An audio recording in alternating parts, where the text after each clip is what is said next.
ઘણા લોકોએ વ્રત પણ રાખ્યા, અપવાસો કરી, માનતાઓ રાખી, ઘણા લોકોએ બાધાઓ પણ રાખ્યા હતા. ત્યારે પહેલા જ દિવસે જ્યારે આ જામીન થયા છે ત્યારે આજે અમે હરસિદ્ધિ માતાજીના મંદિરે એમનો આભાર વ્યક્ત કરવા માટે, એમના દર્શન કરવા માટે અમે આવ્યા. સીસીટીવી જો વાત કરીએ, સીસીટીવી ચાલુ હતા કે બંધ હતા? આપણે કંઈક ખ્યાલ હતો કે કેમેરો સામેની સાઈડ હતો કે સાઈડ પર હતો? સીસીટીવીની માંગ કરી છે. પ્રાંત કચેરીના પ્રાંત અધિકારીના ચેમ્બરમાં એટીવીટીની મિટિંગ હતી અને સરકારી પ્રતિનિધિ તરીકે અમે, ધારાસભ્ય તરીકે અમે હાજર હતા. એના તમામ સીસીટીવી ફૂટેજ હતા, સીસીટીવી કેમેરા ચાલુ હતા. પણ આ લોકોએ પ્રી પ્લાનિંગથી મારી સાથે બબાલ કરી, કેમ કે મનરેગાનું જે કૌભાંડ હતું એ મેં ઉજાગર કર્યું કે એમાં ઘણા નેતાઓના નામ બહાર આવે અને સાથે સાથે અનેક બાબતોએ હું કાયમ પોલીસ સામે ઉતરતો હોઉં છું. દારૂ હોય, આ વિસ્તારમાં ખોટા દંડ ઉઘરાવે તો પોલીસે પણ મને ફીટ કરવાનું આખું માળખું ગોઠવી કાઢ્યું. એટલે અહીંના જે તે સમયના આઈપીએસ અધિકારી અને ભાજપના કેટલાક નેતાઓ ખોટી કલમો ઉમેરીને મને જેલમાં ફસાવી દીધા. પણ મને ન્યાય પ્રણાલિકા પર પૂરો ભરોસો છે. આવનારા દિવસોમાં મારી સાથે ન્યાય થશે, સત્યની જીત થશે. ખાસ કરીને આજે ચુકાદો આવ્યો છે, શું લાગે છે તમને? સત્ય જામીન છે? હા, મારા જે નામદાર હાઈકોર્ટે ચુકાદો આપ્યો છે એમાં મારા મત વિસ્તારમાં પ્રવેશબંધી ફરમાવેલી છે. એનું કારણ એવું છે કે પોલીસ દ્વારા એફિડેવિટ એ પ્રકારના રજૂ કરવામાં, માથાભારે માણસ તરીકે મને સાબિત કરવામાં આવે છે.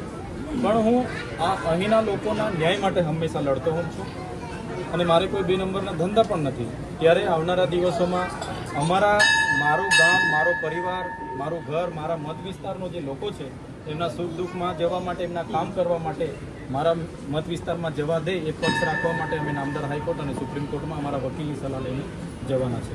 આજે આ કેટલી તારીખ છે? આપ ગયા નથી? આજે મને સેન્ટ્રલ જેલ વડોદરા ખાતેથી 10:30 મુકામે છોડી દેવામાં આવ્યા હતા. અને હું જેલમાંથી આજે વિડીયો કોર્ટથી હાજર રહેવાનો હતો. જેલમાં અમારે સમન્સ આવી ગયેલા, મારે હાજર રહેવાનો હતો 11 વાગે. પણ લોકો મને લેવા માટે આવેલા એ જોઈને એ લોકોએ મને વેલ્લા જેલથી મને રજા આપી દીધી. એના કારણે હું આજે કોર્ટમાં હાજર નથી રહ્યો, પણ મારા વકીલ સાથે હું સલાહ સૂચન લઈ લઈશ. ચેતરભાઈ, ખાસ કરીને આજે સમગ્ર જે કેસ છે બાબતે તમને કોનું ષડયંત્ર લાગે છે?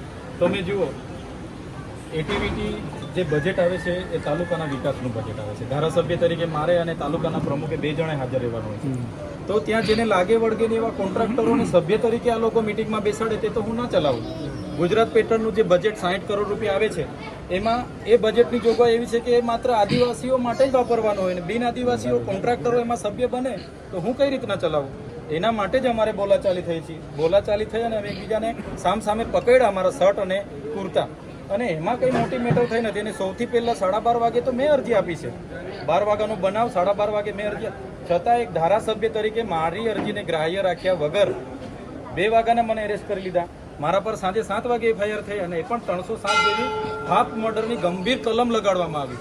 એટલે આની પાછળ અહીંના જે તે સમયના આઈપીએસ અધિકારી અને અહીંના જે નેતાઓ છે, 3-4 નેતાઓ, એમનું 2 નંબરના ધંધાઓ સામે હું અવાજ ઉઠાવું, ભ્રષ્ટાચાર સામે, એટલે એમને દબાવી દો, એમનો અવાજ દબાવી દો. પણ આ તો મને અમારા લોકોએ આપેલો અવાજ છે, અમને સંવિધાને આપેલો અવાજ છે. આ અવાજ ક્યારે દબાશે નહીં. જ્યાં પણ અમારા લોકો સાથે અન્યાય થશે એનાથી પણ વધારે તાકાતથી અમે લડીશું. આવનારા દિવસોમાં એ પણ અમે જાહેર કરીશું. પણ તમે જોઈ લો, એક સીસીટીવી ફૂટેજ ગાયબ કરી દેવામાં આવે, મારી ધારાસભ્યની અરજીને ગ્રાહ્ય રાખવામાં ન આવે, ધારાસભ્યને એફઆઈઆર પહેલા 7 વાગે એફઆઈઆર થાય ને દિવસે 2 વાગે એરેસ્ટ કરી લેવામાં આવે. એટલે તમે વિચારી શકો છો આમાં કેટલું મોટું ષડયંત્ર હોઈ શકે છે. અને બીજું, તાલુકા પંચાયત સાગબારાના બેન, એ બેનના ઘરે હું ગયો છું. કેલ ગામ છે, બેનના ઘરે ગયો છું. એ બેન સાથે હું મળ્યો, કદાચ મિટિંગમાં આવ્યા હશે, એક શબ્દ એ બેન સાથે હું બોલ્યો પણ નથી. અને તાલુકા પંચાયતના બંધારણીય પ્રમુખના હોદ્દા પર રહીને બેન જૂઠું બોલે કેટલું વ્યાજબી છે? અને હું કેમ મહિલા પર બોલું? ત્યાં કોઈ બીજી વાત જ નથી થઈ. સભ્યને લઈને કે આ સભ્ય નહીં ચાલે એ જ વાત હતી, બીજી કોઈ વાત નથી થઈ. છતાં ગંભીર પ્રકારની એફઆઈઆર કરી, જેના કારણે 80 દિવસ સુધી હું મારા લોકોથી દૂર રહીને જેલમાં એકલો રહ્યો.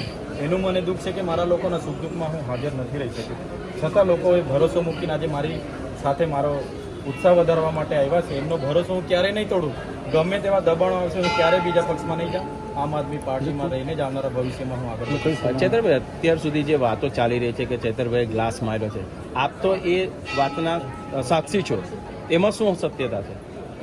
પ્રાંત અધિકારી શ્રીની ચેમ્બરમાં હું ગ્લાસ માથામાં મારું કાચનો ગ્લાસ માથામાં ઈજા થાય, વાગે, સામાન્ય માણસને પણ ખબર પડે, નાનું બાળકને હોય ને એને પણ ખબર પડે કે કાચનો આટલો મોટો ગ્લાસ માથામાં વાગે તો એને ઈજા થાય.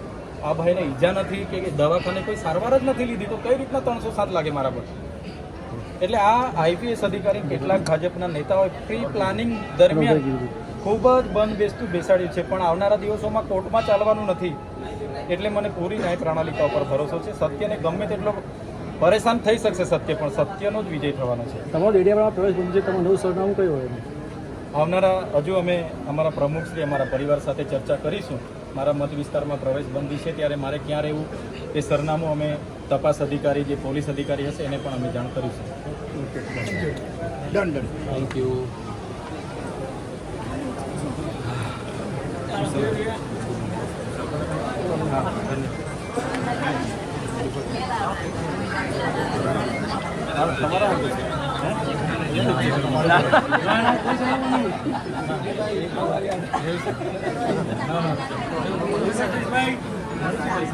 સતીશભાઈ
બસ ચાલો છોકરાઓ.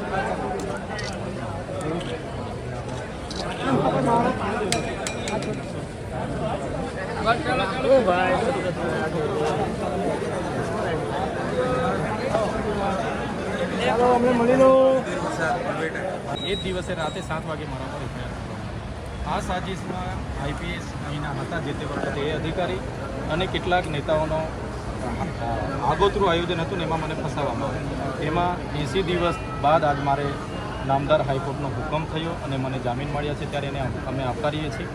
અને જે પ્રકારે એક વિપક્ષના ધારાસભ્યને દબાવવાની વાત છે, અવાજ દબાવી દઈને એને યેન કેન પ્રકારે હેરાન કરવાની વાત છે, ત્યારે આ માત્ર ચૈતર વસાવાનો અવાજ નથી, આ ગુજરાતની જનતાનો અવાજ છે. અમારા લોકોએ મત આપીને અમને ચૂંટેલા છે, ત્યારે એમનો અવાજ ક્યારે દબાશે નહીં. અને આવનારા દિવસોમાં પણ જ્યાં પણ જનતાની સાથે અન્યાય થશે તો અમે અમારી ટીમ સાથે ત્યાં ઉતરીશું. આ દરમિયાન મને અને મારા પરિવારને સહકાર આપનાર અમારા રાષ્ટ્રીય અધ્યક્ષ અરવિંદ કેજરીવાલજી, આમ આદમી પાર્ટીની તમામ ટીમ, પ્રદેશ પ્રમુખ સુદાનજી અને સાથે સાથે સમાજના ધાર્મિક સંપ્રદાયના તમામ આગેવાનોએ અમારી સાથે ઊભા રહીને અમને સહકાર આપ્યો છે. એવા તમામ લોકો, વકીલો, પોલીસો જે પણ હશે એમનો હું આભાર માનું છું. આજે અમે અહીંયા મંદિરે આવ્યા છીએ. હું પ્રકૃતિને પ્રાર્થના કરું છું કે અહીંના લોકોએ જે મારા પર ભરોસો મૂક્યો છે એ ભરોસો અને વિશ્વાસ પર હું કાયમ ઉતરું, કામ કરું, એટલી મને શક્તિ આપે, એ જ પ્રાર્થના કરવા અમે અહીંયા આવ્યા છીએ. મહિલાનું અપમાન કર્યું છે એવું બી કહેવામાં આવે છે કે મહિલાનું તમે બેઠકનું અપમાન કર્યું છે. બિલકુલ ખોટી વાત છે. તાલુકા પંચાયત સાગબારા જે બેન છે ચંપાબેન, કેલ ગામે એના ઘરે હું પોતે ગયો છું. એક બેનના ઘરે જઈને ચા પાણી કરીને હું આવ્યો છું.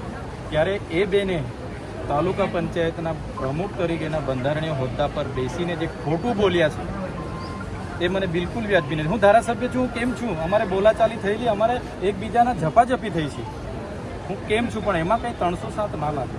અને બેનની જે વાત છે બિલકુલ વાહિયાત વાત છે કે બેનને શું કરવા હું ગાળ બોલું ભાઈ, એ પ્રશ્ન જ ઉપસ્થિત નથી. બીજું કે સીસીટીવી કેમેરા ચાલુ હતા તેની ફૂટેજ ક્યાં છે એ રજૂ કરો ને તો પાણીનું પાણી અને દૂધનું દૂધ થઈ જશે, પણ એ સરકાર રજૂ કરતી નથી.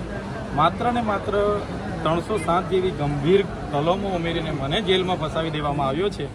મને ન્યાય પ્રણાલિકા ઉપર પૂરો ભરોસો છે. આવનારા દિવસોમાં મારી સાથે ન્યાય થશે. સાહેબ એવું સાંભળવામાં આવ્યું છે કે હમણાં ગુજરાત સરકારે જે નવા તાલુકાની નિમણૂક કરી છે અને ડેડિયાપાડાને અલગ ચિંતા બનાવવામાં આવ્યો છે એ બાબતે તમે શું કહેશો? હું હજુ હમણાં જ આવ્યો છું. 80 દિવસ જેલમાં હતો. બહાર શું ચાલ્યું છે શું નથી મને ખબર નથી. ત્યાં જેલના નીતિ નિયમો પ્રમાણે રહેવાનું હોય છે. છતાં હું જાણીશ જ્યાં પણ સીમાંકનની બાબતોમાં લોકોની સાથે રહીને એમની સાથે બેસીને સરકારના પ્રતિનિધિ તરીકે સરકારમાં જે કંઈ હશે તે રજૂઆત કરીશું. નવો તાલુકો બનશે તો ચોક્કસ અમે આવકારીએ છીએ. લોકોના વિકાસ માટે જ આગળ વધતું હશે એવું અમે આ હાલના તબક્કે માનીએ છીએ. Thank you. મિનર છે.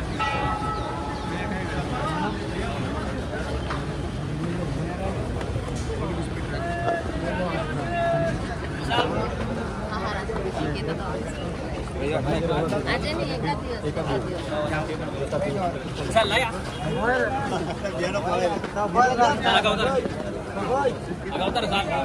ઉભા રાખતા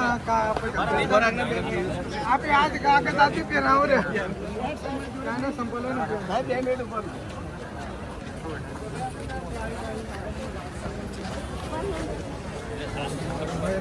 હાર છે આમાં ભાઈ આથી ને બીજા